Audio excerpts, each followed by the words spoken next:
श्री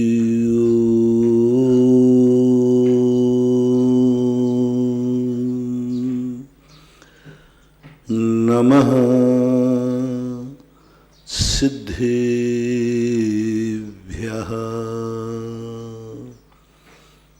जय श्री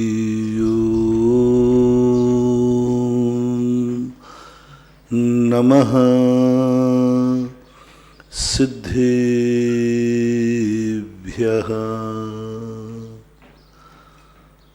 सर्वमंगल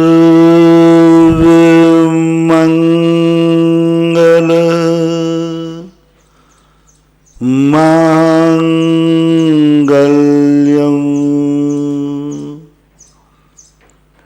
सर्वकल्याणकारकं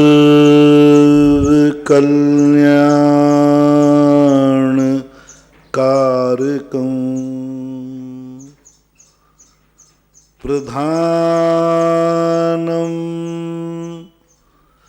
सर्वधर्माणां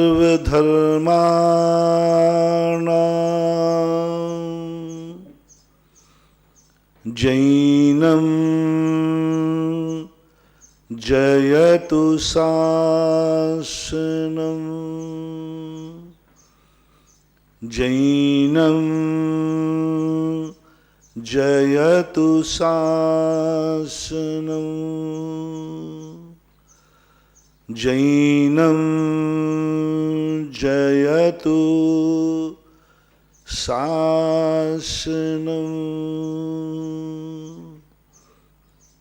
पंच परमेष्टि भगवान की जय हो। आचार्य श्री गुरुवर कुंद कुंद महाराज की जय हो। आचार्य श्री गुरुवर विद्यासागर महाराज की जय हो। परम पूज्य निर्यापक श्रवण मुनि पुंगव श्री सुधासागर जी महाराज की जय। आचार्य संघ की जय। नमोस्तु। प्रसंग चल रहा है कि सारी दुनिया अनादिकाल से थी और अनंत काल तक रहेगी, और अपन लोग भी, जीव भी दुनिया का एक अंश है, दुनिया का एक अंग है। वह भी अनादिकाल से दुनिया में था और दुनिया में ही रहेगा। कोई दूसरे को कोई दूसरा स्थान है ही नहीं। जब दूसरे को कोई दूसरा स्थान नहीं है तो अंतोगत्वा हमें कुछ एडजस्ट करना ही पड़ेगा। कुछ अपनी ऐसी प्रतिभा, अपनी शक्ति जगाना पड़ेगी जो एकता और संगठन का शंखनाद करे।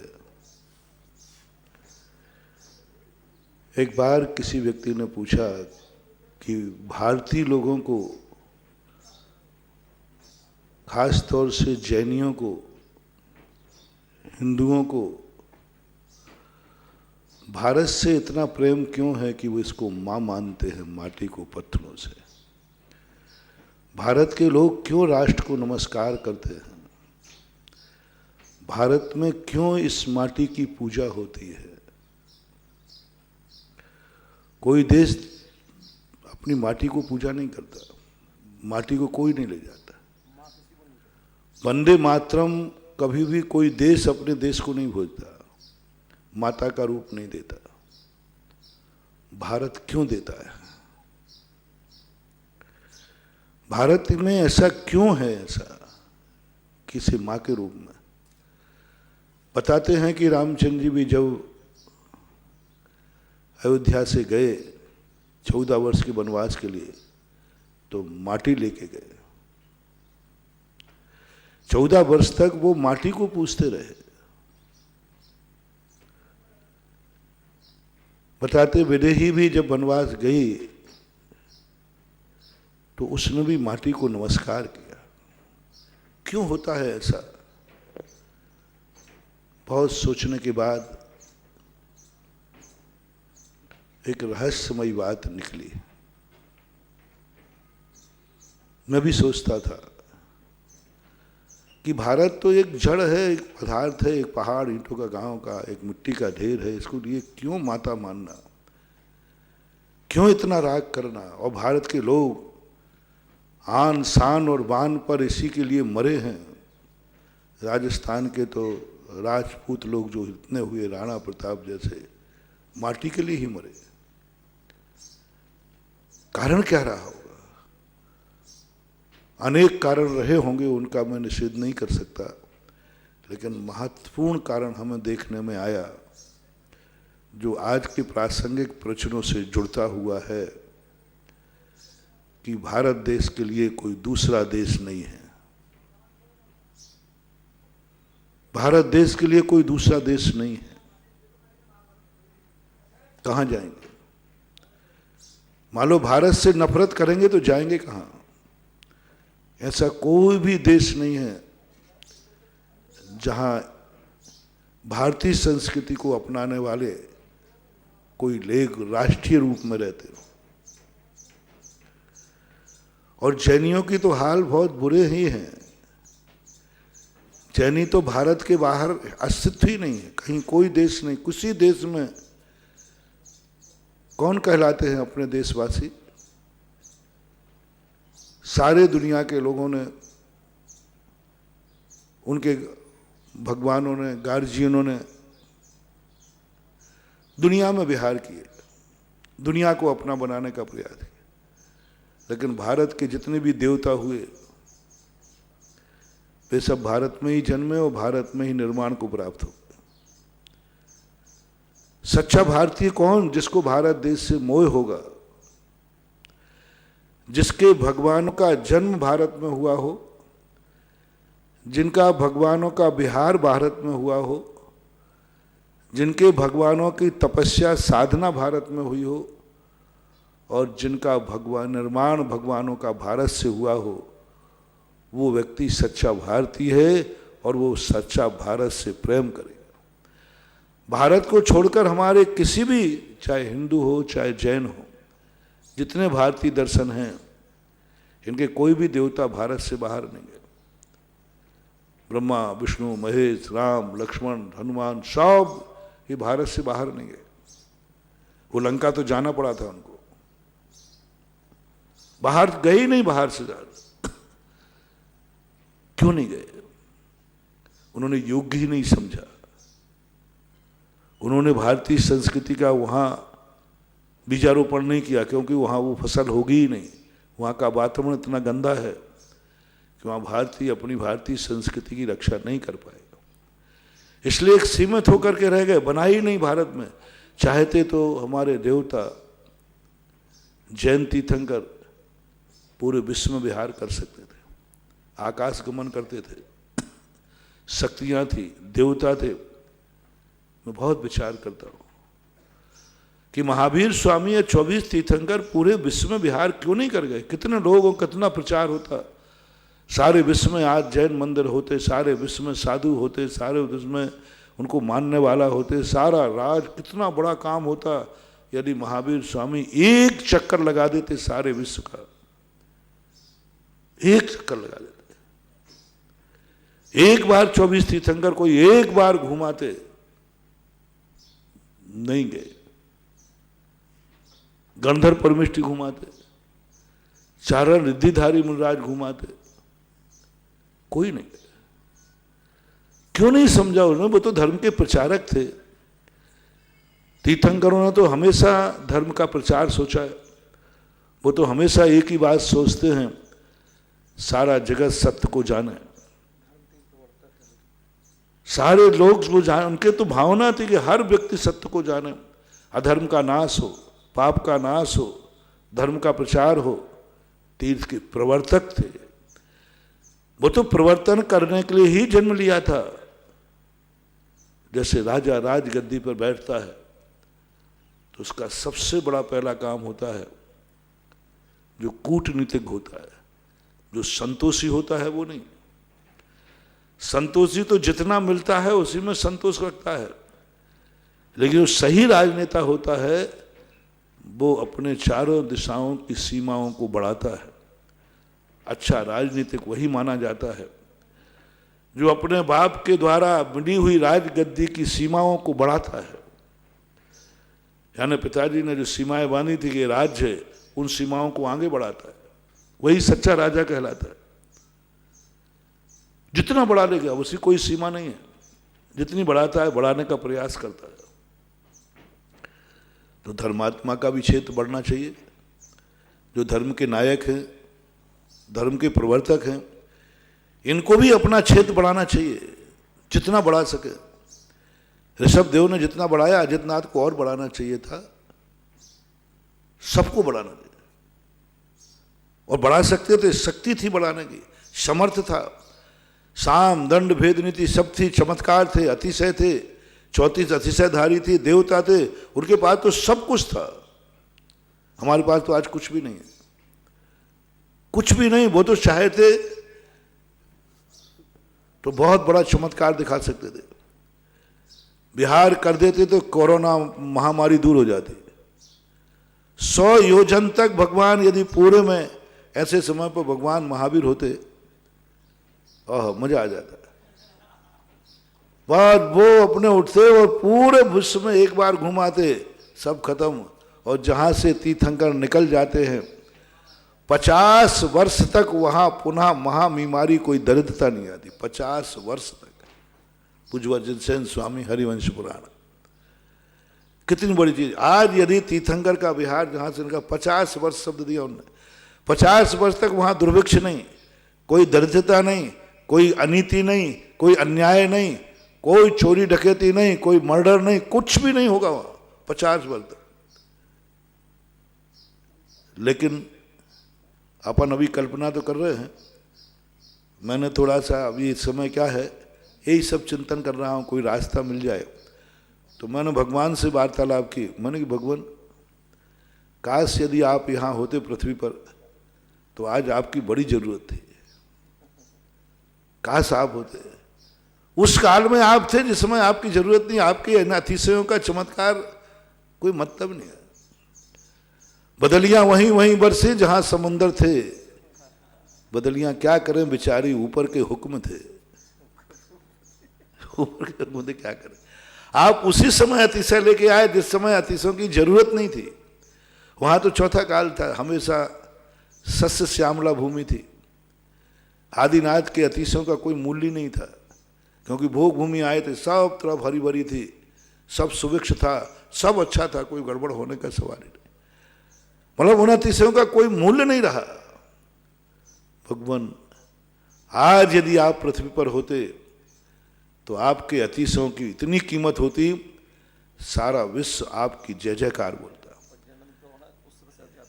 हाँ, और देखो दूसरी बात, आपके नाम के, आपके सिद्धांतों की जय जयकार हो गई।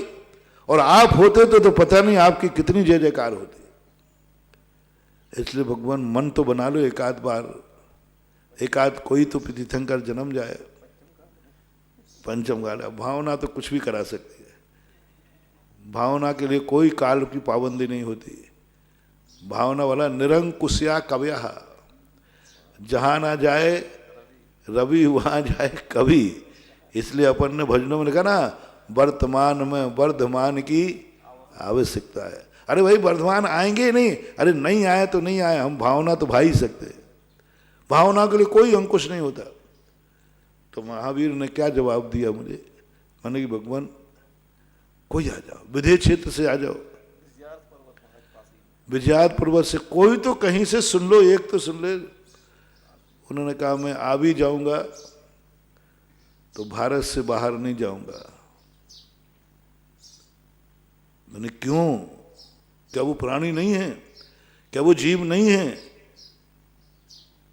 आप ऐसा क्यों कह रहे हो कि मैं आ भी जाऊंगा और मैं इस पृथ्वी पर रहा भी? उस समय भी विदेशों में, मलेक्ष खंडों में कुछ ना कुछ दुर्घटनाएं होती थी, फिर भी मैं वहां नहीं गया। नहीं गया मैं। क्यों नहीं गया? आपको जाने में क्या दिक्कत थी? आपको कोई नुकसान हो जाता, आपको कोई वायरस लग जाता, आपको कोई बुरे संस्कार पड़ जाते, आप क्या होता आपको? आपको तो कुछ नहीं होना। उपसर्ग रहित नाम का अतिशय आपके पास है। आप तो उपसर्ग रहित हैं। हम लोग तो फिर भी डर रहे हैं, क्योंकि अब बाउंड्री से बाहर जाए तो आफत है। तुम लोगों की बात तो है कि मान लो कहीं बाहर से थोड़े बाहर आए तो जल्दी नहा लिया, सैनिटाइज वगैरह कर लिया और कुछ कर लिया। हम कहाँ से नहाएंगे, हम क्या करेंगे? हम तो जिंदगी में नहीं नहा रहा। हम तो, आपको तो कोई उपसर्ग सवाल ही नहीं, आपको तो उपसर्ग रहित है। आप क्यों नहीं गए? कारण क्या था आपका? पर मुझे तो कुछ भी समझ में नहीं आया। अभी जब भी सोचता हूं, आज के पहले तब भी एक ही बात सोचता था, क्यों नहीं गए भगवान? अमेरिका चले जाते, साल 2 साल घूम के आ जाते, वापस आ जाते, और क्या। एक आध तीर्थंकर चीन में से मोक्ष चले जाते, अमेरिका में से कहीं तो रिद्धि, उनको तो क्यों करना, चले जाना, क्या करना। लेकिन वो नहीं गए। शास्त्र प्रमाण कहता नहीं गए। अपन पास तो आगमी प्रमाण है, आगम चक्कू सब। फिर क्यों नहीं गए, ये प्रश्न हमारा था। ये प्रश्न का समाधान अभी जब स्वचतुष्टय का चिंतन चल रहा है, इसमें थोड़ा सा मिला है। भगवान की आवाज आई, भगवान के समय की, भगवान की विचारधारा ने कहा, अंदर की आवाज थी, बोलने की शैली है भगवान के, क्योंकि उनका नाम लेने से स्मृति में आ गई। उनको बुलाने के कारण से ये बात आई। उनको मैं संकलेश में हुआ कि भगवान क्यों नहीं आ रहा, बोलो क्या करना है आपको बुलाने के लिए, कितनी मनोहार कराना है, यज्ञ करा दूं, जाप करा दूं, आप जो कहो करो, बताओ तो आप कैसे आओगे। तो उनके ऐसे करने, ऐसे संकलेश होने के कारण से ये बात समाधान के रूप में मिली। इसलिए मैं इसे महावीर के खाते डालता हूं कि उन्होंने जवाब दिया। मैं इसलिए नहीं गया कि वो देश ऐसे हैं, वहाँ की हवाएं ऐसी हैं, वहाँ की माटी ऐसी है, वहाँ के संस्कार ऐसे हैं कि मैं वहाँ धर्म और धर्मात्मा की फसल नहीं उगाना चाहता। मैंने कहा ये तो नया चिंतन, नई बात, ये कौन सी बात हो गई, क्यों नहीं? बोले वहाँ धर्म और धर्मात्मा होंगे, वे धर्म का पालन नहीं कर पाएंगे। धर्म और धर्मात्मा भी भ्रष्ट होंगे, उस वातावरण में वो नहीं जी पाएंगे और बदनाम हो जाएंगे, दुर्गति और हो जाएगी। फसल, कोई भी बीज बोते समय देखा जाता है कि इस माटी में ये बीज अंकुरित होगा या नहीं। बीज डालने के पहले सोचा जाता है इस खेत में ये फसल होगी कि नहीं, कौन सा देश है, यहां कौन सी फसल होती है। हर बीज हर प्रांत में नहीं फलता, हर दाना हर प्रांत में अंकुरित नहीं होता, अलग अलग। एप्पल की खेती अलग प्रांत में होती, चाय की पत्ती अलग प्रांत में होती, तम्बाकू अलग प्रांत में होती, सब के जितने भी सब्जियां हैं सब के प्रांत अलग अलग होते, सबके अलग अलग हैं। इसी प्रकार बेटा धर्म भी है। ये धर्म हर भूमि में अंकुरित नहीं होता, हर भूमि में नहीं बोया जाता, हर क्षेत्र इसके लायक नहीं है, हर काल इसके लायक नहीं है। क्षेत्र मात्र एक फसल है, आर्य खंड में ही धर्म की खेती हो सकती है।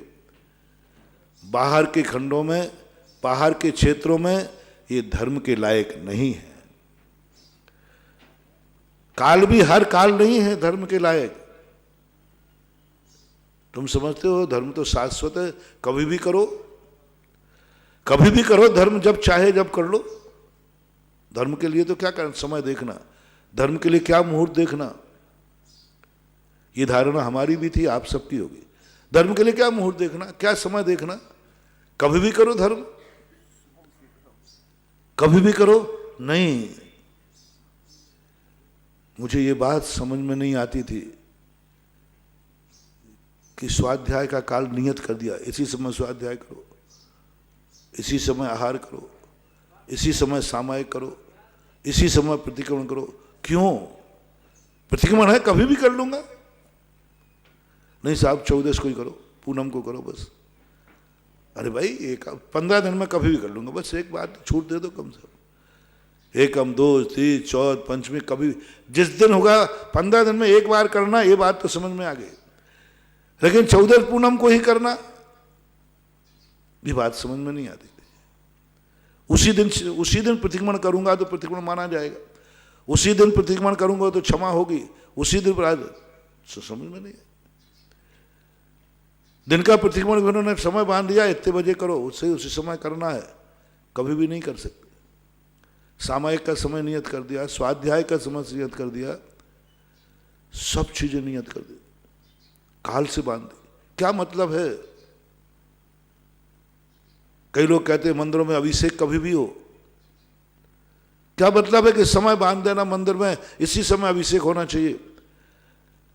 मंदिर में अभिषेक कभी भी 24 घंटे करो, धर्म है। आपका जो कुतर्क है वो सही है, यही कुतर्क मेरा भी था। मतलब आप और हम पहले थे, आप आज हो, बस ज्यादा फर्क नहीं है।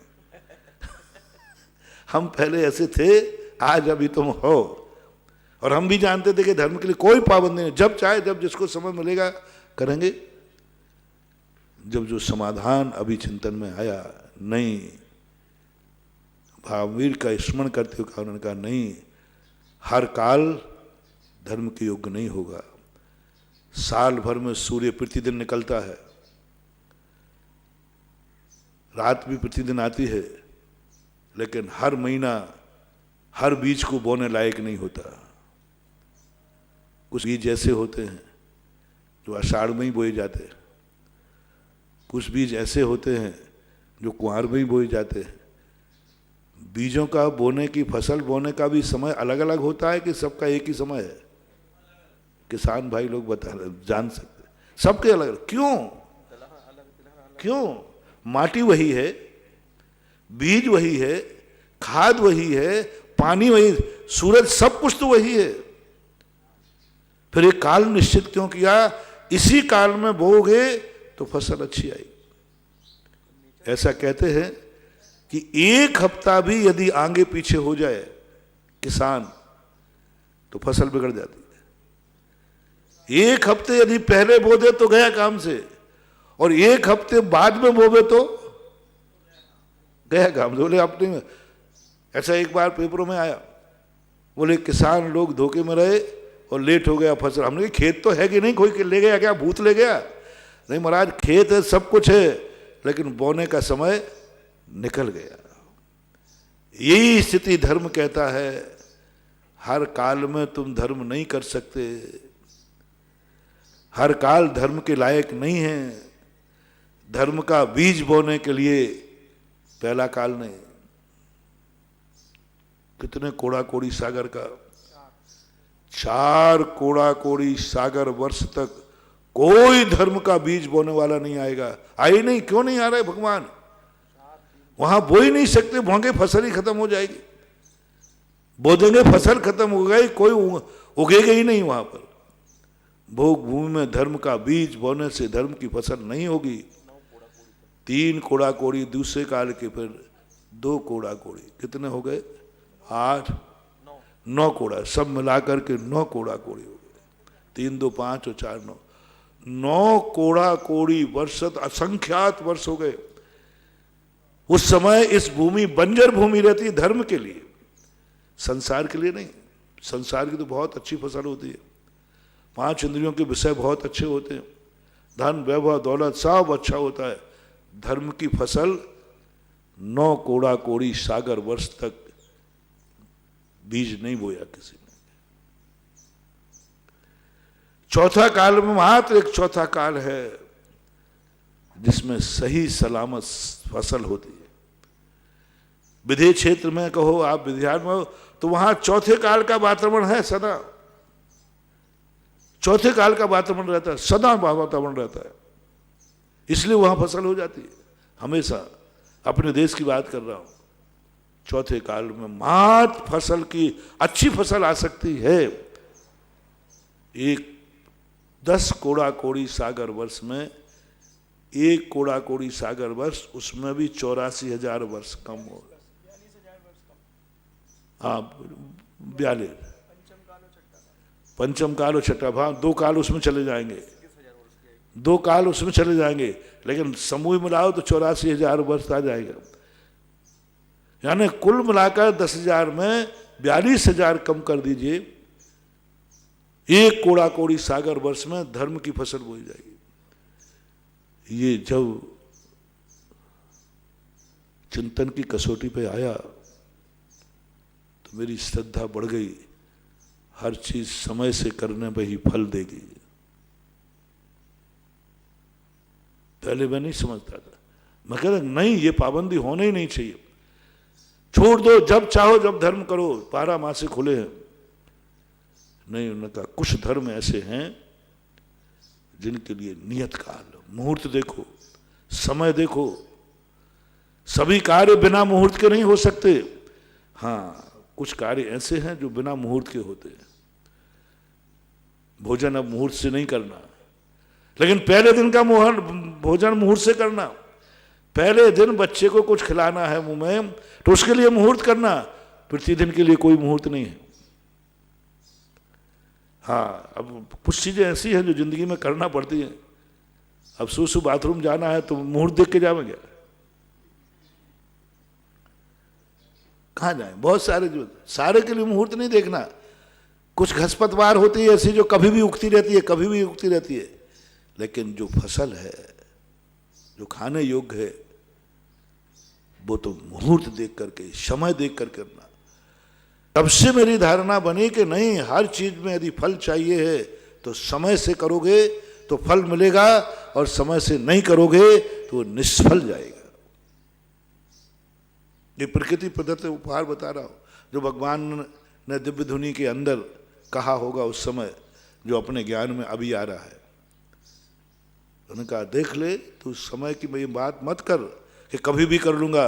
नहीं, धर्म का तीर्थंकर का अवतरण 4थे काल में ही होगा। वो अपवाद है 13 काल का, सामान्य 4थे काल में ही होगा अवतरण तीर्थंकर का। तू कितने ही बुला ले, कितने ही कुछ कर ले, 5म काल में तीर्थंकर नहीं आएंगे। काल से पाबंदी क्यों? डॉक्टर जहां बीमारी हो वहां जाना चाहिए, जहां अधर्म फैले वहां भगवान को अवतरित होना चाहिए, अवतरित होना। यत्र यत्र ग्लानिर्भवति, जहां जहां अधर्म, अत्याचार, पापाचार पहुंचे वहां वहां पर भगवान को जन्म लेना चाहिए। जैन दर्शन स्पष्ट खिलाफ में है इसका। जैन दर्शन ने कहा जब जब पापाचार बढ़ेगा, पापी बढ़ेंगे, तब तब भगवान का अवतार नहीं होगा। स्पष्ट उल्लेख। भगवान का अवतार जब ही होगा जब पुण्य और पुण्यात्मा बढ़ेंगे। पुण्य और पुण्यात्मा बढ़ेंगे तो होगा, पाप और पापी बढ़ेंगे तो नहीं होगा। इसलिए 5म काल में भगवान का अवतरण नहीं होगा, क्योंकि ये काल भगवान का जो वाणी का बीज है, भगवान की तपस्या की जो बीज है, वो इस काल में नहीं बोई जाएगी। और बोएंगे तो कुछ भी मिलने वाला नहीं है। तो काल की तरफ से उन्होंने नकार दिया। क्षेत्र निश्चित है, नियत हो गया क्षेत्र, काल निश्चित हो गया, भाव निश्चित कर दिए। धर्म के लिए भाव की क्या जरूरत है? कोई भी भाव से चला जाए, क्या लेना देना? कहीं से भी जाओ, किसी भाव से जाओ, हर योनि से उद्धार है। सब सारी दुनिया के दर्शनों में राक्षस से भी उद्धार है, त्रिंश से भी उद्धार है, गजानन का उद्धार है, सब उद्धार है। लेकिन जैन दर्शन कहता है मात्र आर्यखंड के मनुष्य भाव से ही उद्धार है। देवताओं का उद्धार नहीं हो सकता, स्वर्ग से कोई मोक्ष नहीं जा सकता, नरकों से कोई मोक्ष नहीं, मनुष्य भाव से ही जाएगा। त्रिंश का उद्धार नहीं हो सकता, मोक्ष नहीं जा सकता, मनुष्य ही बनना पड़ेगा। भाव नियत कर लिया। देखो धर्म कितना, पाप हर कहीं हो सकता है, ऐसा एक भी भाव नहीं जिसमें पाप नहीं होते हो। संसार के असंयम नहीं होता। 3 लोक में एक भी क्षेत्र नहीं है जहां कोई पापी नहीं रहते हो। एक भी क्षेत्र ऐसा नहीं है। पूरे 3 लोक में एक सुई की नोक के बराबर स्थान नहीं है जहां कोई ना कोई पापी जीव न रहता हो, क्योंकि स्थावर जीव पूरे 3 लोक में पंच स्थावर ठठा सच बड़े सिद्धालय में भी पापियों से रहित नहीं है। कोई क्षेत्र पापियों से, धर्म से रहित। आप धर्म की महिमा समझना। और अपन सोचते हैं धर्म असीम होना चाहिए, पाप सीमित होना चाहिए, लेकिन प्रकृति का नियम उल्टा है, पाप को असीम कर दिया। बोले पाप कितने क्षेत्र में होगा, पाप कितने क्षेत्र में कर सकते हैं? तो पाप कहता है पागल कहेंगे, पाप के लिए कोई क्षेत्र होता है ना? तो जहां चाहे वहां पाप कर सकता है, जहां चाहे वहां पाप कर सकता है। पापियों की कॉलोनी कौन सी है? पापियों की कॉलोनी होती ना, पापी तो गुंडा होते। अरे कॉलोनी तो धर्मात्माओं की होती है, पापियों की कोई कॉलोनी नहीं होती। पापी तो जहां चाहे वहां पर अपनी झोपड़ी बना सकता है, क्योंकि पापी के नाम की कोई रजिस्ट्री नहीं होती, पापी कोई वैधिक नहीं रहता, पापी तो कब्जा करके बसता है। पापी यानी पुण्यहीन। मैं जमीन की रजिस्ट्री किसके होती? पुण्यात्मा के, जो कुछ पुण्य लेके आया है, उसको रजिस्टर्ड संपत्ति मिलती है बाप दादों से, उसका नाम चढ़ता है बाकायदा, वो बिल भरता है बाकायदा, क्योंकि ये संपत्ति बाप दादों की है, वो पुण्य लेके आया है। लेकिन जितने पुण्यहीन होते हैं, जिनके पाप कर्म के उदय होते हैं, इनके जमीन का आपका पट्टा नहीं होता। ये तो 4 लकड़ी जहां गाड़ लें, झुग्गी झोपड़ियां होती ना, कब्जा, इनका नाम कुछ होता ही नहीं, कोई नहीं। जहां चाहे पापी कहां रहेगा? बोले जहां अपनी 4 लकड़ी गाड़ लेगा वहीं रह जाएगा। उसको तो क्या, कल पुलिस वाले हटा देंगे, दूसरी जगह बच जाएगा, तीसरी जगह बच जाएगा। लेकिन एक पुण्यात्मा जीव को पुलिस हटा दे तो वो सुसाइड कर लेता है, मर जाता है। वो कहां जाऊं मैं, एक ही तो मकान था। लेकिन पापी जीव कहता है कोई फर्क नहीं पड़ता, यहां से हटा दिया, वहां चला जाऊं, वहां चला। उनको पूरी दुनिया का हर क्षेत्र पे पापी वास कर सकता है, क्योंकि पापी के नाम कोई संपत्ति नहीं होती। पापी का नाम कभी संपत्ति पे चढ़ ही नहीं सकता। संपत्ति है तो पापी कैसा? इसलिए पापियों के लिए सब जगह कहीं भी जाना आप, वो कहीं भी बस जाते, रोड के किनारे बस जाएंगे। आजकल ओवर ब्रिज बनाएगा, उन्हीं के नीचे बस जाते हैं। तो पापियों का क्षेत्र बहुत बड़ा है महानुभाव, बहुत बड़ा, पूरा 3 लोक, एक भी स्थान ऐसा नहीं। नरकों से मैंने पूरे 3 लोक का चिंतन किया कि जैसे धर्म का क्षेत्र निश्चित हुआ, धर्मात्माओं का क्षेत्र निश्चित हुआ, ऐसा इस प्रकृति ने पापियों का क्षेत्र निश्चित क्यों नहीं किया? बहुत अच्छा हो जाता।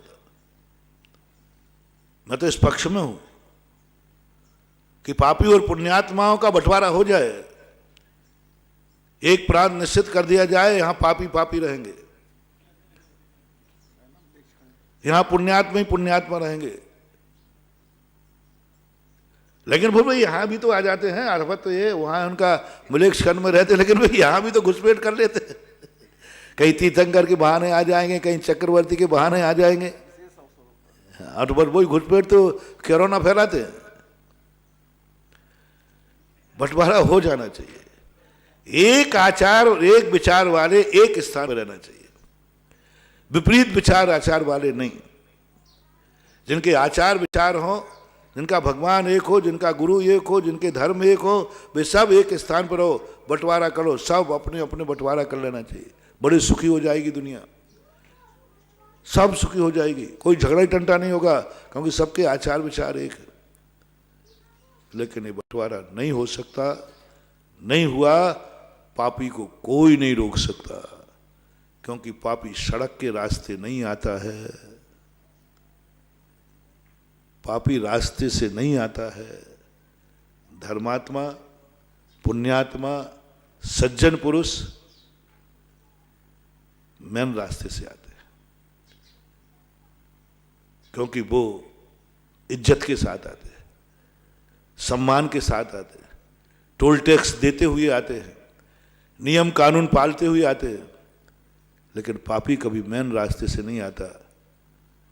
वो तो ऐसे रास्तों से आता है जिस रास्ते पर कहीं से भी घुसपैठ कर लेगा।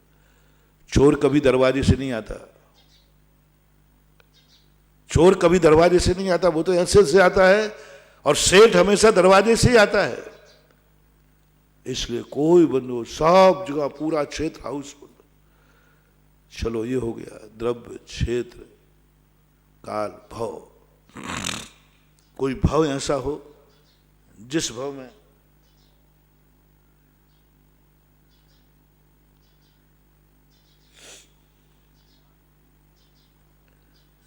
में असंयम नहीं होता हो। एक भाव निश्चित कर दें, इस भाव में जो जन्मेगा जन्म से ही संयमी होगा, असंयमी नहीं होगा। एक भाव चाहिए मुझे। 84 लाख में ज्यादा भाव नहीं चाहिए। 84 लाख में जितने 84 लाख योनि हैं, जितने भाव हैं चारों गतियों के, उनमें एक गति चाहिए जिस गति में व्यक्ति जन्म से ही संयमी होगा, धर्मात्मा होगा। देवों बना दे, उपाद पद बना दे, मुझे कोई आपत्ति नहीं। लेकिन जिनवाणी ने, जिनेंद्र भगवान ने कहा होगा नहीं। 3 लोक में एक भी भाव ऐसा नहीं है जिसमें असंयमी नहीं हो, पापी नहीं हो। हो गई हो, भाव चला गया, भाव चला गया। एक द्रव्य ऐसा हो, एक जीव ऐसा हो 6 द्रव्यों में, जिसमें जीव द्रव्य मुख्य रूप से,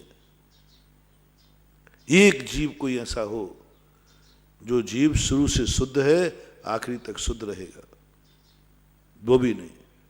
प्रत्येक द्रव्य पाप में से निकलते हैं, निगोद में से निकले। अब क्या करें? अब सारी स्थितियां तो इसलिए जब पता चल गया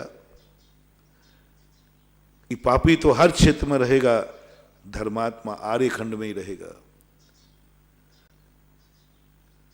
हर काल में जो पापी रहेगा, धर्मात्मा चौथे काल में ही रहेगा। तो अब फिर उससे राग होना स्वाभाविक है। भारतीय लोगों को भारत से राग क्यों इस प्रसंग पे चल रहा हूं? क्योंकि भारत देश के लिए कोई दूसरा देश है ही नहीं। भारतीय संस्कृति की फसल कहीं हो ही नहीं सकती। इनको तो लय दे करके जो है, आप देखना हर दुनिया में जितने भी संप्रदाय हैं, जितने लोग हैं, वे अपनी जिंदगी कहीं भी निकाल लेंगे, उनके साधु कहीं भी निकाल लेंगे, उनके विचारधारा वाले कहीं भी निकाल लेंगे, और वे धर्म का पालन कर लेंगे। चल जाएगा उनका। आप देख लीजिए जितने विदेशी धर्म हुए, सारे विश्व में साम्राज्य बनाया उन्होंने, उनको कोई बाधा नहीं थी। क्रिश्चियन धर्म था, सारे विश्व में फैला, उन्हें कोई बाधा ही नहीं। वो कहते मैं सबके यहां जा सकता हूं, सब जगह फैल सकता हूं, पूरे विश्व में फैला। मुगलों ने मुस्लिम धर्म की सारे विश्व में फैलाया, उनको कोई बाधा ही नहीं है, उनको कोई बाधा ही नहीं थी, सब जगह फैल सकते हैं। लेकिन भारतीय दर्शनों को, और भारतीय दर्शन में जैन दर्शन को सबसे बड़ी तकलीफ है। जैनी कहता है मैं भारत से बाहर नहीं जा सकता, मैं भारत के बाहर जिंदा ही नहीं रहूंगा, मेरी चर्या ही नहीं पलेगी, मेरे वातावरण में वहां जी नहीं पाएंगे, क्योंकि वहां का वातावरण ही ऐसा है। इसलिए जब एक छोटा सा किसी के पास 10 प्लाट हो और एक चला जाए तो वो संतोष क्या कर लेगा, और जिसके पास एक ही हो तो क्या कर। हमारे पास तो एक ही प्रदेश है बस, और कोई देश ही नहीं हमारे पास। दुनिया के पास तो दुनिया के देश हैं, जहां चले जाएंगे वहां पनप जाएंगे। लेकिन भारतीय लोगों, जैनी लोगों के लिए तो एक ही खेत है, एक ही देश है, एक ही मुल्क है। जो कुछ मरना सो यहीं मरना, जीना सो यहीं रहना। भगवान जन्मेंगे तो यहीं, फिर बिहार करेंगे तो यहीं, मरेंगे तो यहीं। अपन लोगों को भी कोई दूसरा रास्ता नहीं।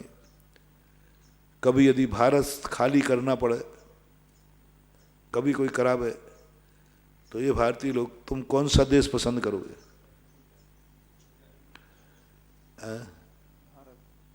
भारत तो खाली करा रहे। चलो खास तौर से जैनियों की पूछता हूं। जैनी लोगों के लिए यदि भारत देश बाहर से सारे लोग भागो यहां से जैनी, तो जैनी कौन सा देश पसंद करेंगे? कहां जाएंगे? समुद्र में डूब जाएंगे। कोई देश पसंद नहीं करेंगे। हम भर ही नहीं सकते, क्योंकि कोई मुल्क में ऐसा देश नहीं है जो जैनियों की फसल को उगा सके, जैन धर्म की रक्षा कर सके, जैन धर्म की सुरक्षा कर सके, अहिंसा और वीतरागता का शंखनाद करने का मौका दे सके। कोई विश्व में एक भी देश नहीं। मैं क्या चयन करूं? कभी मन में भाव आता भी है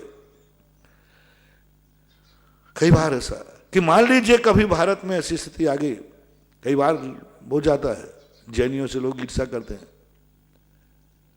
तो हर व्यक्ति सोचता है, जैसे कई लोग सोचते चलो यहां दिक्कत जाएगी तो हम वहां पर अपना कर लेंगे। जिसको हारने की नौबत होती ना नेता की, वो 2 स्थानों से चुनाव में खड़ा होता है। बड़े बड़े जो नेता होते ना, वे 2 स्थानों से चुनाव पे खड़े। मैंने क्यों? बोले महाराज जी प्रेस्टीज दाव पे लगी है। यदि एक जगह से हार गया तो एक जगह से जीत जाएगा। ऐसे ही कभी हम लोग साधु लोग सोचें कि मान लीजिए भारत में ऐसा कोई कानून बन गया, दिगंबर मुनि यहां नहीं विचरण करेंगे, भारत से दिगंबरत को निकाल दिया गया, तो फिर कोई दूसरा ठाइया है कि नहीं? कहां जाओगे? वो देश का नाम बताओ। ओ भारत के सारे दिगंबर जैनियों और मुनि महाराज लोगों, बताओ यदि भारत के अलावा तुम्हारे लिए कौन सा देश पसंद है आपातकाल के लिए? महाराज जी कोई देश पसंद नहीं। समाधि। अरे यहां के राजा ने मना कर दिया था कि तुम मेरे राज्य में दिगंबर नहीं घूम सकते हो, तो मुनियों को कपड़े पहनने की जरूरत क्या थी? ईरान इराक चले जाते, दूसरे देश में शरण मांग लेते, दूसरे देश जाते थे। यानी मिटना मंजूर कर लिया। कितनी गजब की बात। अरे एक राजा ने मना किया था, दूसरे राजा के पास जाते, दूसरे देश चले जाते, मुल्क में कहीं मिल जाते। लेकिन मुनि महाराज कहते हैं, राजन मैं कहां जाऊंगा? मेरा तो एक ही देश है भारत, दुनिया में मैं कहीं जा नहीं सकता। तो या तो भारत छोड़ दो या फिर मुनिपद छोड़ दो। भारत छोड़ो, मुनिपद छोड़ो, प्राण छोड़ो। निर्णय क्या हुआ? 12वीं शताब्दी में भारत छोड़ने का मौका दिया गया। छोड़ दो, यहां से चले जाओ, कहां जाएं? मुनिपद छोड़ दिया, भट्टारक बन गए, लंगोट लगा लिया। मजबूरी है, क्या करो? पंचम काल का अंत आने वाला है। यहां आताताई राजा होगा, वो तुम्हें मुनिचर्या नहीं करने देगा और कहेगा जाओ, निकल जाओ यहां से। महाराज को बिहार कर देना चाहिए, दूसरे देश चले जाएं। महाराज कहते दूसरा देश हमारे लायक है ही नहीं, हम किसी देश में जा ही नहीं सकते, क्योंकि किसी भी देश में जाएंगे हमारी मुनिचर्या नहीं पड़ेगी तो क्या करेंगे? मर सकता हूं।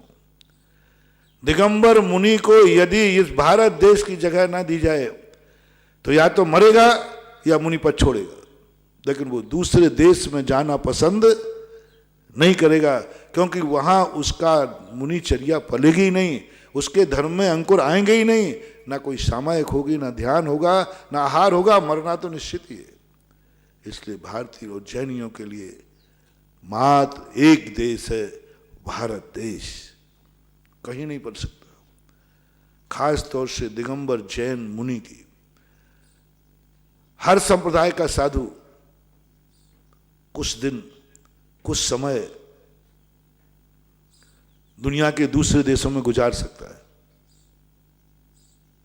थोड़े बहुत दोष लगा के गुजार लेगा। जा रहे हैं सर, हर संप्रदाय के साधु विदेशों में खूब विचरण कर रहे हैं, जा रहे हैं। श्वेतांबर साधु भी कुछ मार्ग निकाल करके जा रहे हैं, और वो कुछ दिन वहां रह रहे हैं, जीवित हैं, चर्या पाल रहे, सब कुछ कर रहे हैं। लेकिन दिगंबर मुनि के संबंध में मैंने सोचा, कभी यदि महीने 2 महीने 4 महीने के लिए जाना पड़े तो दिगंबर मुनि कौन से देश में जाएगा? महासागर। अरे भाई एक आध तो साइड में बता दो भाई, कभी आपातकाल में, विपत्ति काल में कभी आए तो भैया ठीक है 2-4 महीने के लिए। कोई देश नहीं, दिगंबर मुनि के लायक विश्व में कोई देश नहीं है, कोई भी देश नहीं जो देश दिगंबर मुनि के लिए आपातकाल में भी निकालने लायक हो। आपातकाल में भी वहां मुनि अपनी चर्या पालन कर पाएगा, आपातकाल में भी वहां के वातावरण में जी पाएगा। प्रतिदिन अंतराय होगा, जिस गली से निकलोगे भक्ति नहीं मिलेंगे, मांसाहार खुली चुभ, मांसा संगी पंचिंदिया कलेवर दिख गया, अंतराय, भोजन ही नहीं कर पाओगे। बंदियों कुछ नहीं है, समाधि ही होगी। और पंचम के अंतकाल में समाधि ही लेंगे वरांग नाम के मुनिराज। वो कहेंगे बस भारत छोड़ के मर सकता हूं, भारत नहीं छोड़ सकता। इतना प्यारा है जैनियों को भारत, अब जैनी के लिए। और यही हिंदू की बात है, मूल रूप से सेकंड नंबर पर हिंदू ले लो, हिंदुओं का कोई देश नहीं है, भारत देश ही है, इकलौता है। कोई देश भारतीय संस्कृति को नहीं अपनाने वाला, कोई देश भारतीय भगवानों को स्वीकार करने को तैयार नहीं है। भारत के अलावा कौन सा देश है जो, छोटे मोटे देश छोड़ देना, नेपाल वगैरह को जिसे अपन विदेश कहते हैं, क्या वे तुम्हारी संस्कृति को मानने को तैयार हैं? क्या तुम्हारे देवताओं को मानने को तैयार हैं राष्ट्र रूप में? नहीं। हिंदू धर्म मानने वाले राष्ट्र कितने हैं? नेपाल तो भारत ही का है, भूटान तो भारत का ही टुकड़ा है। नहीं, ये तो टुकड़े अपने हुए था, बंटवारे में गए। ये तो जो अपने पहले भारत में थे वे टूट गए, वो तो कोई बात नहीं, ये तो भाई थे, बंटवारे में गए। जैसे वास्तविक विदेश कहते हैं, एक भी देश तुम्हारा नहीं है जो दूसरा देश हिंदू धर्म को मानता हो। कौन सा देश है ऐसा जहां जैन धर्म को मानते हो, महावीर को मानते हो? कोई नहीं। लेकिन क्रिश्चियन धर्म को मानने वाले कितने देश हैं? ईसा मसीह को मानने वाले कितने देश हैं? आधा विश्व। वो तो इधर से भागेंगे उधर चले जाएंगे, उधर चले जाएंगे उधर चले जाएंगे। उनके पास तो बहुत संपत्ति है, बहुत बड़े देश हैं। वो क्यों एक माटी से प्यार करेंगे, वो क्यों एक माटी को नमस्कार करेंगे, वो क्यों माटी को पूजेंगे? क्योंकि उनकी माटी तो बहुत बड़ी है। मुगलों को भी उनकी कोई माटी नहीं है, वे माटी की पूजा नहीं करते मुगल लोग। मुगलों के कितने देश हैं? मुसलमान धर्म को मानने वाले कितने देश हैं? 1/3 बता रहे। अब बोलो, हिंदू धर्म और जैन धर्म को मानने वाला मात्र एक भारत का अंश है। उसमें भी कितने धर्म, उसमें भी कितने विचार, उसमें भी मुसलमान और क्रिश्चियनों का राज्य। ऐसे देश हैं जहां मात्र अकेला क्रिश्चियन धर्म होगा और कोई दूसरा धर्म नहीं होगा। ऐसे देश हैं जहां पर मुस्लिम धर्म होगा, बहुत सारे। ऐसा कौन सा देश है? ये छोटे मोटे धर्म इसको छोड़ देना, भारत को हिंदू धर्म मान लो, भारत को जैन धर्म का स्थान मान लो, पर यहां कितने क्रिश्चियन होंगे, कितने मुस्लिम धर्म को मानने वाले होंगे? यानी हिंदुओं के लिए और जैनियों के लिए इस दुनिया में कोई स्पेशल स्थान नहीं है, कोई स्पेशल स्थान नहीं कि ये फलाना देश जैनियों का है, फलाना देश जैनियों का है क्या? नहीं है। फलाना देश केवल हिंदुओं का है, यहां दूसरा कोई संप्रदाय नहीं, कोई देश नहीं जो किसी भारतीय संस्कृति के नाम से यहां पर मात्र वो ही रहेंगे, आर्यपुत्र ही रहेंगे, आर्यपुत्र का ही निवास होगा। वही रहेगा। ऐसा देश आर्य पुत्रों के लिए कोई तीन लोक में देश नहीं है। जैसे तैसे भारत था, इसी में सब आकर के रहने लगे। हर व्यक्ति सज्जनों की संपत्ति पे ही कब्जा करेगा, दुर्जन की संपत्ति पर कौन कब्जा करे। दुर्जन तो जहां उसका मन चाहे वहां चल देगा, उसको कब्जे में ले लेगा। सज्जन तो अपनी ही रक्षा नहीं कर पा रहा है, दूसरे का कब्जा लेना तो उसको पाप है, दूसरे की संपत्ति लेना तो पाप है। वो तो स्वयं की संपत्ति की भी सुरक्षा नहीं करता। यदि सज्जन के सामने दो गुंडे लोग आ जाएं, बेचारा सज्जन छोड़ के चला जाता है, छोड़ के चला जाता है। अपन भागे, अपने पूर्वज भागे, मंदिरों को छोड़ के भागे, मूर्तियां जमीन में गाड़ के भागे। दुर्जन आ गया, चलो भाई। आज तक किसी जैन मंदिर किसी दुनिया के किसी धर्म के आयतन पर नहीं बना। आज तक कोई मंदिर, कोई जैनियों का मंदिर किसी दूसरे संप्रदाय के मंदिर को तोड़ करके नहीं बना। आज तक कोई भी मंदिर किसी चर्च को तोड़ करके नहीं बनाया गया।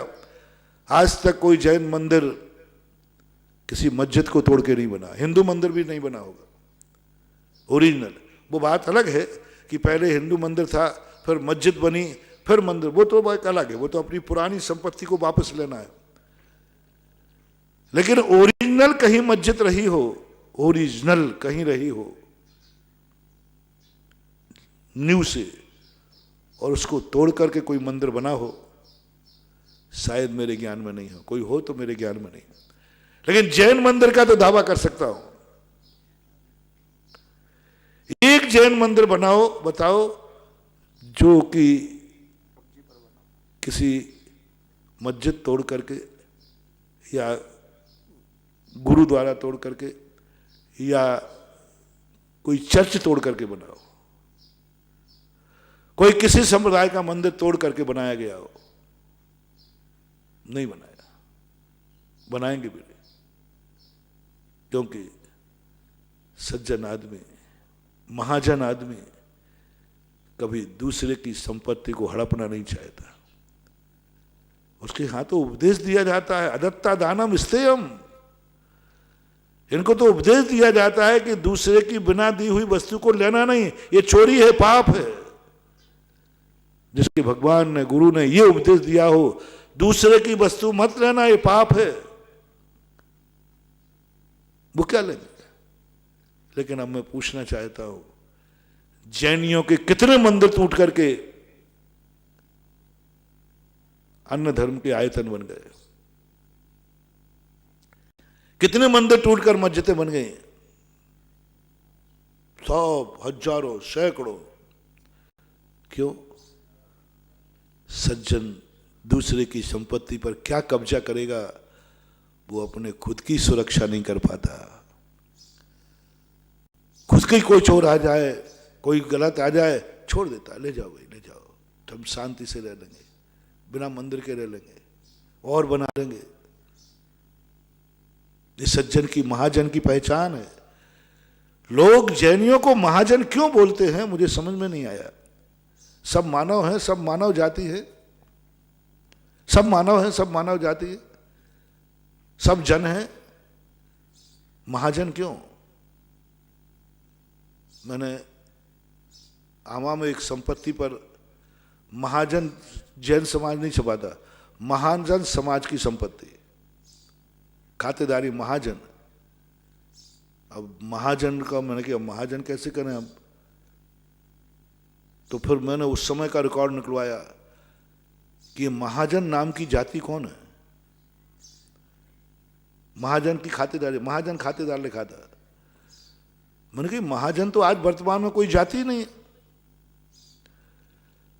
फिर मैंने कहा जिस समय चढ़ा था 150 साल पहले, 200 साल पहले की बात है, उस समय महाजन किसे कहते थे, रिकॉर्ड निकाला गया तो उस समय दूसरा, जैनियों का दूसरा नाम था महाजन। जैनियों को महाजन समाज कहते थे। पर उस संपत्ति को देखा तो महाजन समाज यानी जैन समाज थी। तब सोचा कि महाजन समाज जैन समाज है तो जैनियों को महाजन क्यों कहते हैं?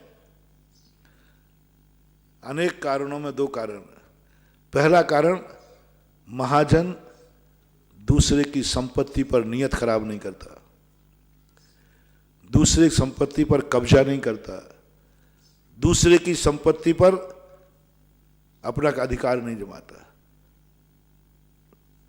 दूसरे के मंदिरों पर, दूसरे के संप्रदाय के स्थलों पर अपना अतिक्रमण नहीं करता जब तक वह राजी खुशी से समझौता नहीं हो।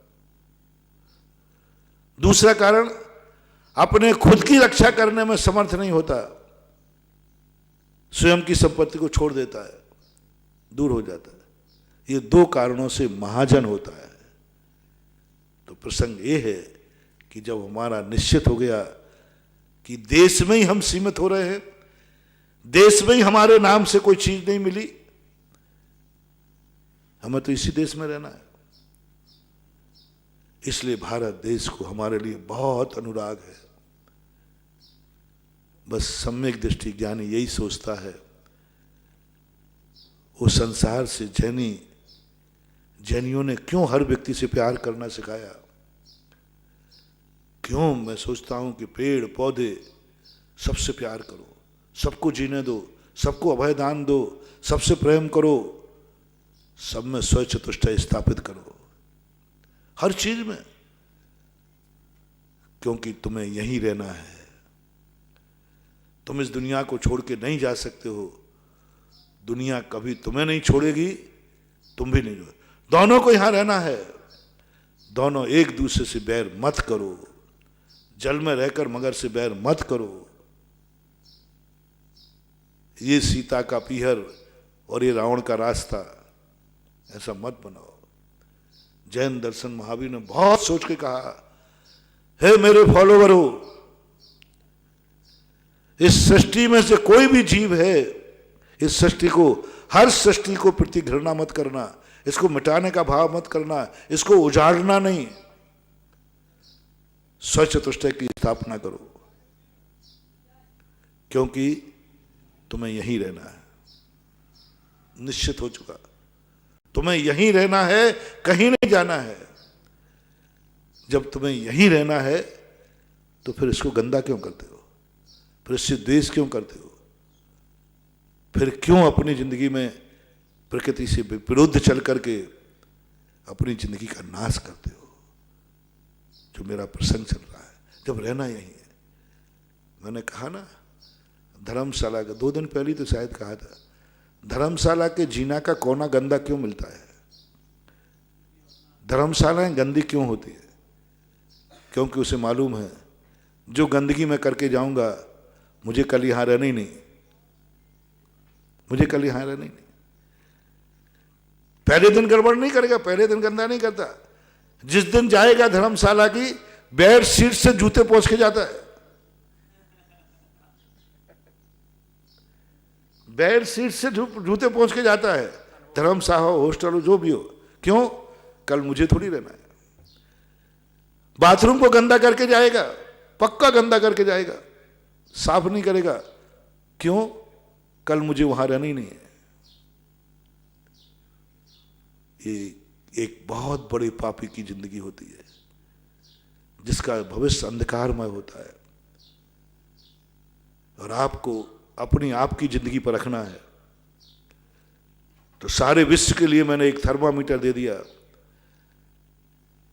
आप ऐसे ही पापी हैं, आप ऐसे ही अंधकारमय है, आपका भविष्य अंधकारमय है, तो किसी धर्मशाला में यदि आप रुके हैं और आपके मन में बाथरूम गए, आप उसको साफ करने का भाव नहीं आया। क्यों? किसी ने कहा भी बाथरूम पर पांड, अरे चलो चलो, कल अपन को यहां रुकना थोड़ी है। यदि आपके मन में यह भाव कभी आ जाए कि बाथरूम इसलिए साफ नहीं करना कि मुझे यहां रुकना नहीं है, समझ लेना यही तुम्हारी सबसे बड़ी विनाश का समय, सबसे बड़ा अपशकुन, सबसे बड़ा अपशकुन। कल मुझे थोड़ी रुकना है यहां, मैं तो खाली करके जा रहा हूं। जैसे तो बेड सीट से जूते पोंछ लग जाओ, बोले क्यों? कल थोड़ी मुझे इस पर सोना है। बहुत सबसे बड़ा अपशकुन बता रहा हूं बंधु, जिंदगी का सबसे बड़ा अपशकुन है। और सारे मुहूर्त भी नहीं मिले, उसमें भी तुम बिना मुहूर्त के भी सफल हो सकते हो। तुम्हारा पुण्य जाग गया, मुहूर्त की जरूरत नहीं है। कितने भी अपशकुन आ जाए तो भी तुम्हारी सफलता मिल सकती है। लेकिन जो मैं बता रहा हूं सबसे बड़ा अपशकुन, अपनी जिंदगी का मानना कोई नहीं टाल सकता, चाहे कितने ही पुण्य आ जाए चाहे कुछ, क्योंकि तुम्हारे मन में यह भाव आ गया कल यहां मुझे थोड़ी रुकना है, इसलिए गंदा करके जाओ, गंदा करके जाओ। बहुत करुणा दया करके कह रहा हूं, सारे भारत से कह रहा हूं, ऐसा अपशकुन का बात मन में मत लाना। धर्मशाला से निकलते समय ये बात मत सोच के गंदा करके आना, यह सोच के गंदा करके मत आना कि कल मुझे नहीं रहना है। बहुत बड़ी तुम अपना अनिष्ट लेके आ रहे हो। ऐसे कभी भी देश में भी ऐसे नहीं करना, हमें इस देश में रहना ही नहीं, घर में भी ऐसा नहीं करना, जाति में भी ऐसा नहीं करना, कहीं नहीं करना। ये परिणाम मत लाना कि हम यहां गंदा करके जाएंगे, अब मुझे रहना ही नहीं है। किराए के मकान को खाली इसलिए करना, किराए के मकान को लोग बहुत बुरी तरह हालत बना के जाते हैं, पंखा तोड़ के जाएंगे, ये कहेंगे किराएदार, क्यों, मैं तो खाली कर रहा हूं। नियम से आप देखना 90% लोग किराएदार मकान को खाली करते हैं, और जब किराए का मकान वाला खाली करने के बाद देखने आता है तो माथा ठोकता है, बोले लाइट भी गायब, पंखा भी, और कल तक ठीक था, जब तक रह रहा था ठीक था, जब जैसे ही खाली किया कुछ ना कुछ डैमेज करके जाएगा। क्योंकि हर व्यक्ति का मन में पाप भरा है, अपशकुन है। ये सबसे बड़ी दुर्जन की नीति है, महाजन और दुर्जन। दुर्जन की नीति है उपयोग करके बिगाड़ दो, दूसरा उपयोग ना करे। और सज्जन की नीति है कि नहीं, मैं रहा हूं, अब सुनना, अब अपशकुन देखना क्या होगा। अपशकुन देखना बहुत बड़ा मनोज्ञान है, आपको समझ में भी आ जाएगा, मैं समझाता भी बड़ी सरल भाषा में। अपशकुन कहाँ होगा, आप किराए पे रह के गए और 10 साल 5 साल 20 साल जो भी आप किराए रखे, महीना भर साल भर रहे, और आप किराए का खाली करके गए और उस कमरे को बहुत तोड़ फोड़ करके गए, बहुत गंदा। अब मकान मालिक आएगा और देखते ही वो तुम्हारी कमरे की हालत देख के दुआ देगा कि बददुआ, बुरे भाव देगा, दुष्ट कहेगा, कैसा किराएदार, सब मिटा गया, ऐसे ही दिया था मैंने कपड़ा, क्या कमरा कितना झाड़ पहुंच के दिया था मैंने, कितना साफ करके दिया था, और ऐसा करके गया, बस वो बददुआ तुम्हारी जिंदगी को बर्बाद कर देगी। वो सफाई करता जाएगा, पंखा सुधरवाता जाएगा और तुम्हें बददुआ देता जाएगा। धर्मशाला में आपने कमरा लिया, जब आपको धर्मशाला दी थी कमेटी ने, मैनेजर ने, कैसी दी थी, बेडशीट गंदी थी कि साफ थी, सब कुछ ठीक ठाक था कि नहीं, ऐसा स्वच्छ कमरा तुमने दिया था। और तुम जब खाली करके जाते हो और मैनेजर या कमेटी वाले उस कमरे में पहुंच जाएं तो कैसा छोड़ के जाते हो, बद्दुआ, बद्दुआ, नेगेटिव एनर्जी। और उसी समय मान लीजिए तुम खाली करके गए और उस कमरे में दूसरा यात्री आ गया, अब बद्दुआ की चरम सीमा। वो आते ही उसने जैसे ही बाथरूम खोला, गंद आ गई, कौन राक्षस रह के गया यहां, गलत नहीं बोला, आप लोग ठहरते हो तो पूछ रहा हूं, क्या शब्द कहोगे, कोई राक्षस रह के गया, कोई पापी रह के गया यहां पर, कैसा मलेच्छी था, कितना था। अब वो इतना कुड़कुड़ाएगा, इतना कुड़कुड़ करेगा, वो बद्दुआ तुम्हारी जिंदगी को बर्बाद कर देगी। इसलिए महानुभाव, मेरा सारी दुनिया से कहना है कि किसी भी चीज का यदि तुमने एक घड़ी, एक वर्ष, एक दिन, एक महीना, एक घड़ी, आधी में से आधी भी किसी वस्तु का उपयोग किया है तो उसको गंदा इसलिए छोड़ के मत जाना कि कल मुझे यहां नहीं रहना, कल कोई दूसरा आएगा, ऐसा गलती मत करना। सबसे बड़ी नकारात्मक ऊर्जा, सबसे बड़ी नकारात्मक ऊर्जा है। मैं आपके हित में, वो तो साफ कर लेगा, वो तो साफ हो ही जाएगा, लेकिन तुम्हारी जिंदगी बर्बाद हो जाएगी। तुम्हारी जिंदगी में एक बार ऐसी गंदगी में रहने का जरूर अवसर मिलेगा, ऐसी गंदगी में जरूर तुम्हें रहना पड़ेगा, रात गुजारना पड़ेगी तुम्हें, क्योंकि तुमने एक स्थान को इसलिए गंदा छोड़ के आए थे क्योंकि तुम्हें नहीं रहना उसमें। ऐसा गलती कभी नहीं करना, कभी नहीं करना। बल्कि हो सके तो किराए का मकान खाली करते समय मेरे, अब महाजन भाषा बता रहा हूं, दुर्जन की भाषा तो बता दी, महाजन भाषा, मेरे भक्तों से मेरा कहना है, किसी किराए के मकान में यदि तुम रहे हो तो खाली करने के पहले उसको बहुत लिपाई पुताई कर देना, पंखे की स्विच देखना, थोड़ा पैसा खर्च होगा, कोई पंखा चालू करके छोड़ना। जैसे ही सेट आएगा, ओह इसने तो ऐसा कर दिया जैसे इसमें कभी रहा ही नहीं हो। जिस कोने में देखा उसी में सफाई, जिस स्विच को चालू किया वही चालू मिल रहा है, सब कुछ छोड़ के जाना। और वो जो दुआ तुम्हें मिलेगी, वह दुआ तुम्हारी जिंदगी में इतने काम करेगी कि जन्म जन्म तक कभी तुम्हें किराए के मकान में नहीं रहना पड़ेगा, स्वयं का महल होगा। लो, अब बहुत बड़ी सरल विधि बताई मैंने। यदि तुमने, उस मकान मालिक ने बद्दुआ दे दी, कहां का राक्षस रह के गया, सब मिटा के चला गया, तो तुम्हारे बाप का भी मकान होगा, तो बाप का मकान बेच करके रोड पे आओगे, बाप के मकान भी बेच बिक जाएगा। बाप तुम्हें मकान भी छोड़ के गया होगा, तुम्हारी ऐसी परिस्थिति आ जाएगी कि वो भी बेचना पड़ेगा और तुम्हें रोड पे रहना पड़ेगा। क्यों?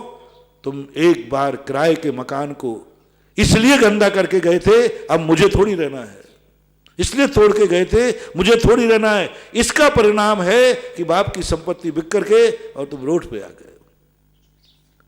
इसलिए किराएदारों से मैं अपने भक्तों से कहना चाहता हूं कि कभी भी किराए का मकान खाली करो, बाद में उस मकान मालिक की दुआ दो। इस मकान में देवता रहता था, आहा, इस मकान में कौन रहता था? देवता रहता था, सज्जन रहता था।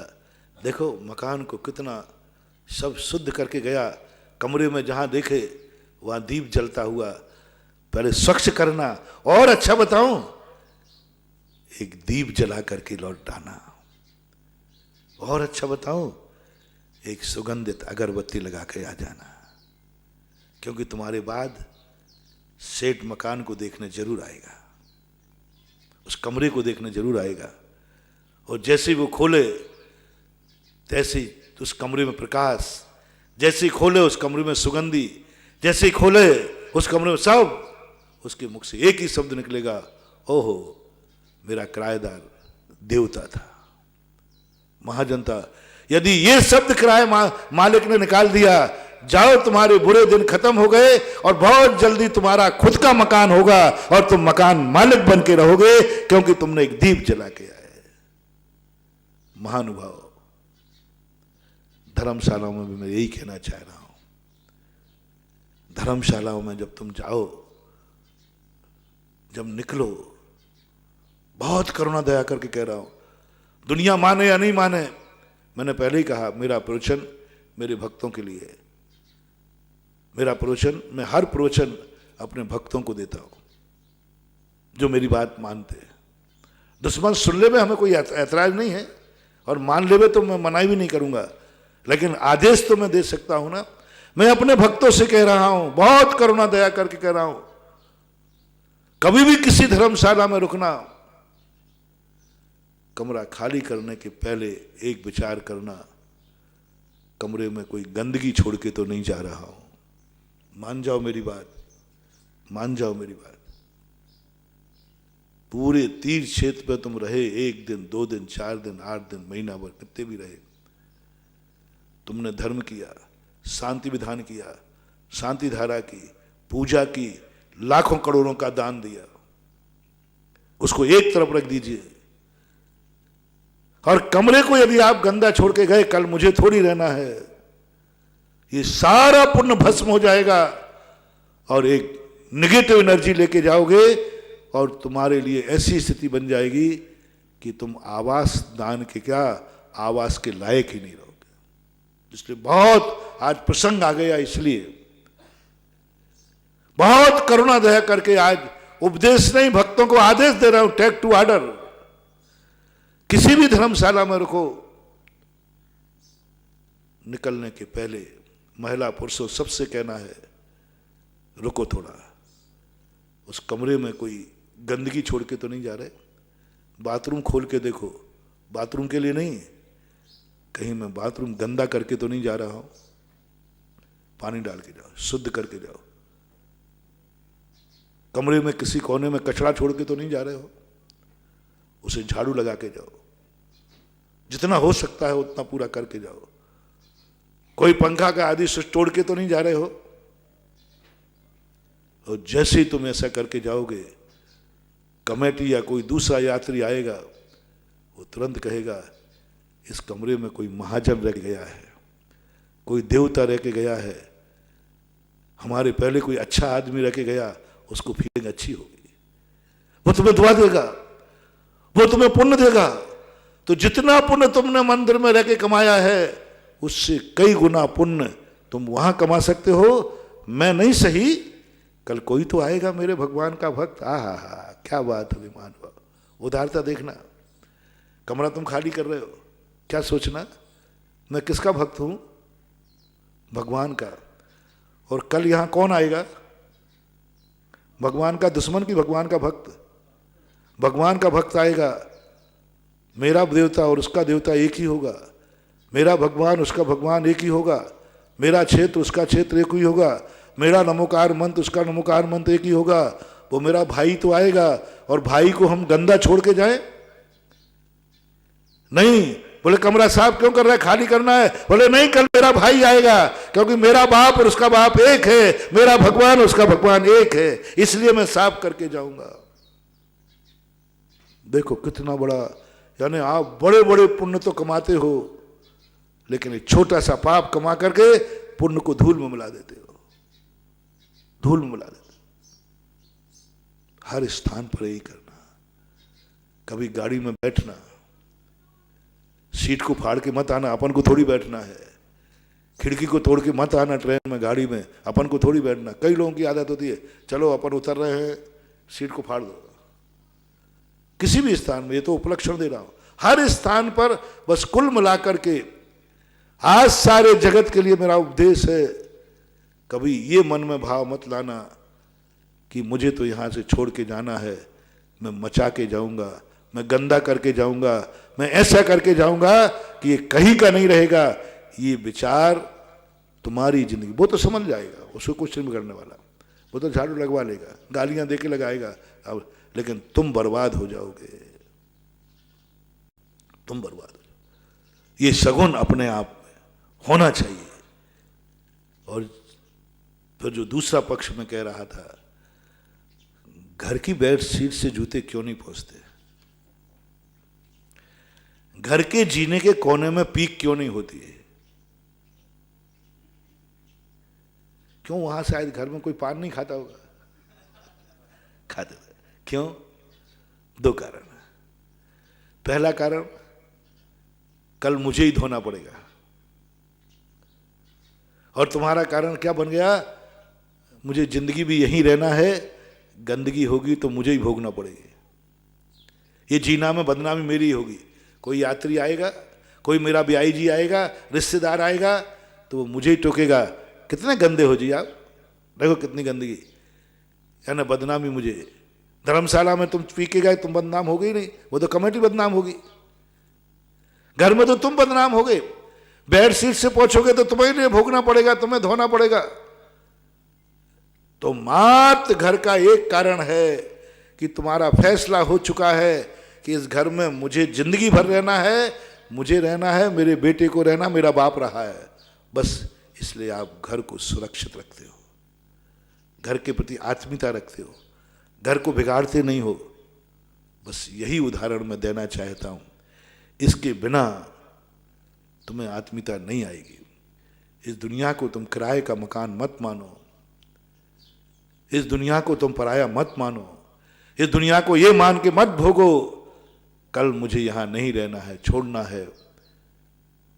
ऐसी धारणा जिनकी बन जाएगी वो इस दुनिया को मिटा के मरेंगे, वे दुनिया को बर्बाद करके मरेंगे, वे उजाड़ के बनेंगे, वे स्मशान घाट बना के मरेंगे, क्योंकि उनकी धारणा बन गई मरने के बाद हमें सब छोड़ना है।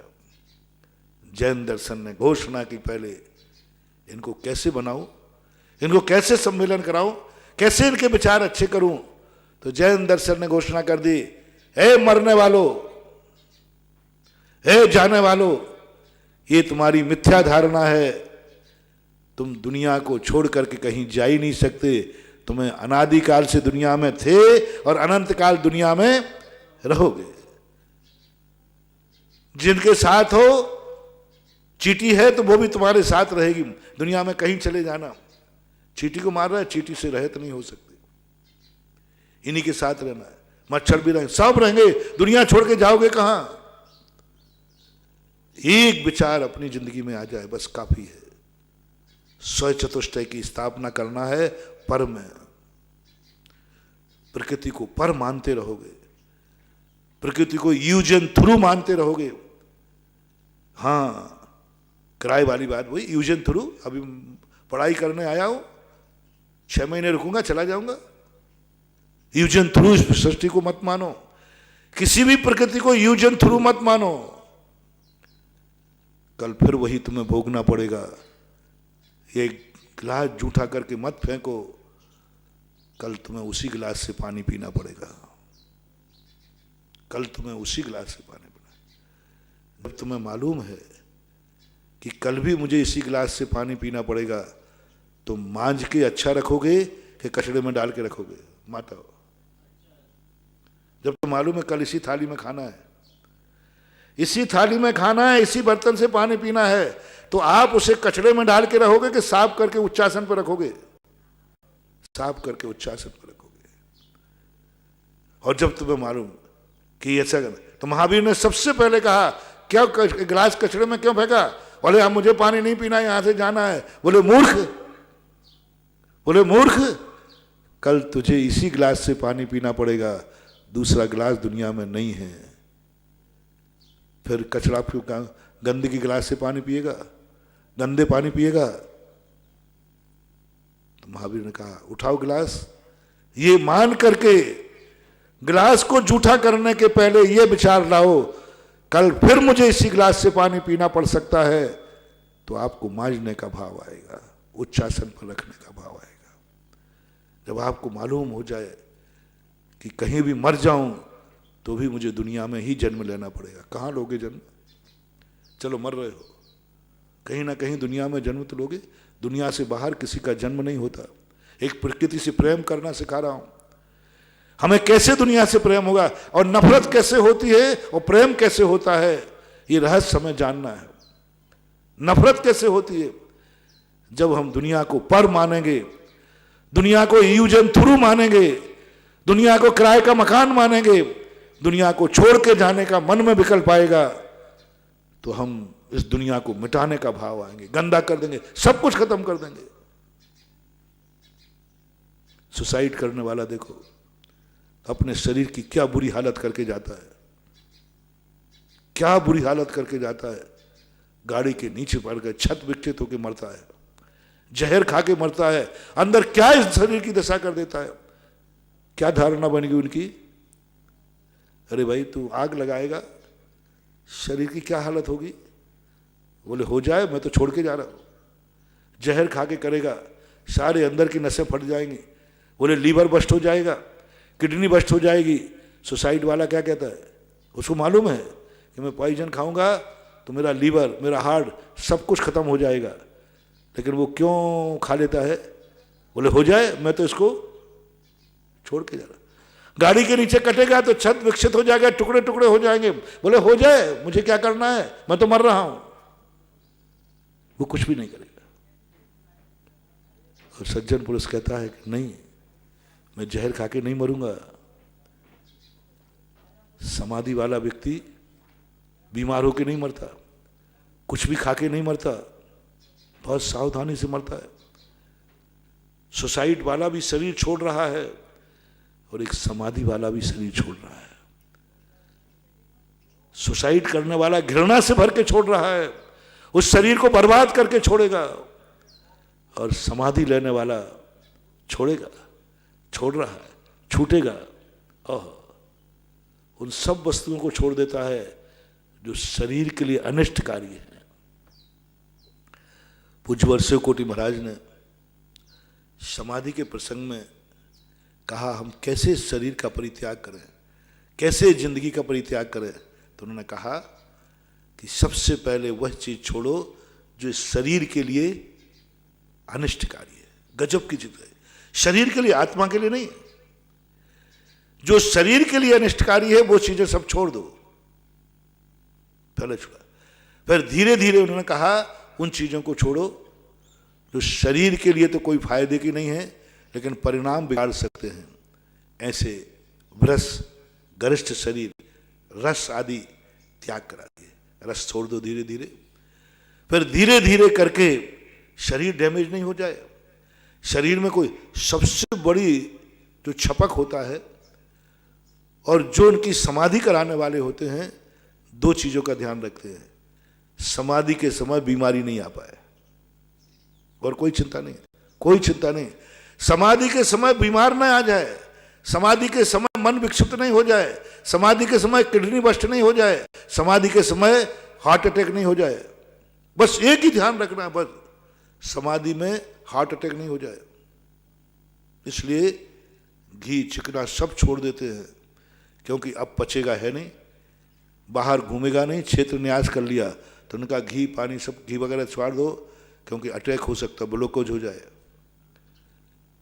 शुगर हो सकती है, शक्कर त्याग करा दो, कहीं ब्लड प्रेशर बढ़ सकता है, नमक त्याग करा दो। नमक त्याग करने से, खाने से क्या फर्क पड़ने वाला परिणामों पे, क्या पड़ने वाला नहीं। शरीर को व्याधि हो सकती है, शरीर को स्वस्थ अवस्था में छोड़ के जाओ। कभी साधु की समाधि को देखना, लोग कहते हैं मौत कोई बहाना ढूंढती है।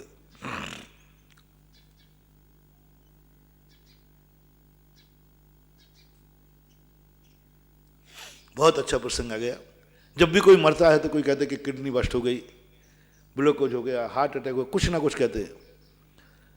हमारे सही समाधि जिसकी हुई है, उस समाधि लेने वाले की डेड बॉडी का पोस्टमार्टम करा दीजिए और डॉक्टर से पूछिए कि इसकी मौत क्यों हुई है। हर डॉक्टर बता देता है कि इस कारण से मौत हुई, इस कारण से मौत हुई। समाधि लेने वाले को कोई व्यक्ति बता दे जिसका अच्छे आचार्य, अच्छे साधु के सानिध्य में हुई, अच्छे भाव से किया और वो शरीर छोड़ गया, और डेड बॉडी को दे दीजिए डॉक्टर को कि ये बताइए इनकी मौत क्यों हुई है। वो कहेगा हार्ट भी ठीक है, किडनी भी ठीक है, लीवर भी ठीक है, दिमाग भी ठीक है, फिर मरा क्यों। साधु का यही पहचान होती है, मैं शरीर को बिगाड़ के नहीं मरूंगा, शरीर को विक्षिप्त करके नहीं मरूंगा, मैं जहर खा के नहीं मरूंगा, मैं फांसी लटका के नहीं मरूंगा, मैं गाड़ी के नीचे नहीं मरूंगा, क्योंकि मैं शरीर को बिगाड़ के नहीं जाऊंगा, सुरक्षित करके जाऊंगा। यह है समाधि का सबसे बड़ा रहस्य, सबसे बड़ा रहस्य। इसलिए समाधि लेने वाले को शरीर अभाग्य मानता है, और समाधि लेने वाले को बहुत अच्छा शरीर मिलता है, निरोग शरीर मिलता है, दिव्य शरीर मिलता है, सब अच्छा मिलता है, क्योंकि वह शरीर को बिगाड़ के नहीं गया। और जिसने सुसाइड की है, शरीर की दुर्दशा करके मरा है, उसके लिए ऐसा शरीर मिलता है, लूला, लंगड़ा, अंधा, बहरा, कुबड़ा, कोड़ी, जन्म से ही होता है। क्यों? इसने शरीर की दुर्दशा की है। कच्चे गर्भपात में उसको कोई पाइजन देके गर्भपात में मार देगा। देखना सुसाइड करने का पूज्य रवि शरण महाराज ने पद्म पुराण के अंदर, जो व्यक्ति अपने शरीर में सुसाइड जहर खा के मरते हैं, यानी पूरा शरीर फट जाता है, जो कोई आग लगा के मरते हैं, जो कोई गाड़ी से कट के मरते हैं, देखो इस शरीर का अभिशाप देखना। तूने मेरी ऐसी दुर्दशा करके छोड़ा मुझे, तूने ऐसी हालत करके छोड़ा, तूने मुझे ऐसी हालत करके छोड़ा, अब ले तुझे मैं यही हालत करता हूं। गर्भ में आएगा, लोग उसको पॉइजन दे देंगे, जन्म लेने के पहले ही गल के मर जाएगा, जिसे अवर्सन बोलते हैं। ये वही सोचा है, जिन जिन के गर्भपात होते हैं ये सब पूर्वों के आत्महत्यारे हैं, आत्महत्या की हुई। इन्होंने शरीर की बुरी दशा करके गए होंगे, तो कर्म ने कहा तूने एक बार बुरी दशा की है शरीर की, मैं तेरे लिए 100 बार शरीर की दशा कराऊंगा। और सैकड़ों बार उसका गर्भपात होता है। वो शरीर बनाता है, गर्भपात की गोली खा लेते, वो सारी बिगल करके टुकड़े टुकड़े छार छार हो जाता है। ये आत्महत्या का परिणाम है, शरीर को विक्षिप्त करके गया। इसलिए और समाधि वाला शरीर को विक्षिप्त नहीं करता, उसको कहता भाई मैं छोड़ रहा हूं, मैं तुझे कोई ऐसा धक्का नहीं लगाऊंगा तू विक्षिप्त हो जाए। धीरे धीरे उसका शोधन करते हैं। मल शोधन की प्रक्रिया क्या गजब की है। मैं शरीर में अपनी गंदगी छोड़ के नहीं जाऊंगा। आज के प्रसंग में उसके अनेक भी कारण हैं, क्योंकि मल से प्राण नहीं निकलते। आज के प्रसंग में इस शरीर को मैंने गंदा किया है, इस शरीर में मैंने खा खा कर मल भरा है, तो मरने के पहले एक प्रक्रिया आती है मल शोधन। इस शरीर को मैं गंदा छोड़ के नहीं जाऊंगा, इस शरीर में मल छोड़ के नहीं जाऊंगा। तो समाधि लेने वाला व्यक्ति ऐसा विरेचन करता है, मल शोधन, आंतों में भरा हुआ चिपका हुआ जो मल है वो सब निकालता है, साफ करता है, क्योंकि मैं इसको छोड़ के जा रहा हूं। बस वही सिस्टम। महाजन कहता है मैं बाथरूम साफ करने जा रहा हूं। बोले क्यों? मैं इस कमरे को खाली करके जा रहा हूं, तो बाथरूम साफ करके जाऊंगा।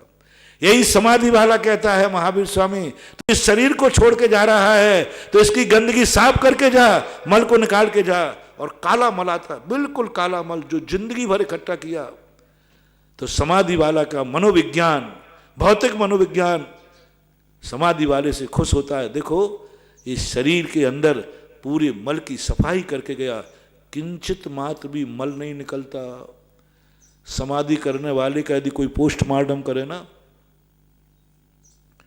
मल निकलेगा, ना मूत्र निकलेगा, ना कफ निकलेगा, कुछ नहीं, एकदम रिफाइंड, जैसे बिल्कुल झाड़ू लगा दी हो अंदर। पूरा पेड़ को फाड़ करके देख लेना किसी समाधिस्थ व्यक्ति का, जो आगम के अनुसार समाधि, कुछ नहीं, मल का कण भी नहीं आएगा। क्योंकि बार बार क्या किया, अन्न को छोड़ करके और बार बार पानी लेकर के उसको साफ करता रहे। ऐसा क्लीन करके जाता है, मल का कण नहीं, मूत्र का कण नहीं, कफ का नहीं।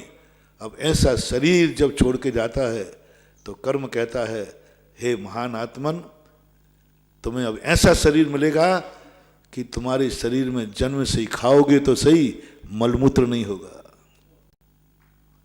मलमूत्र बनेगा ही नहीं। क्योंकि उसने छोड़ने के पहले शरीर में से मलमूत्र निकाल के गया, यानी साफ करके गया। तो कर्म बन जाएगा ऐसा कि जन्म से लेकर मलमूत्र नहीं होगा, दिव्य शरीर होगा, उसमें कफ नहीं होगा, सप्त कुधात्मियां नहीं होगी, क्योंकि देव शरीर मिलेगा, क्योंकि इसे समाधि पूर्वक मरण किया है।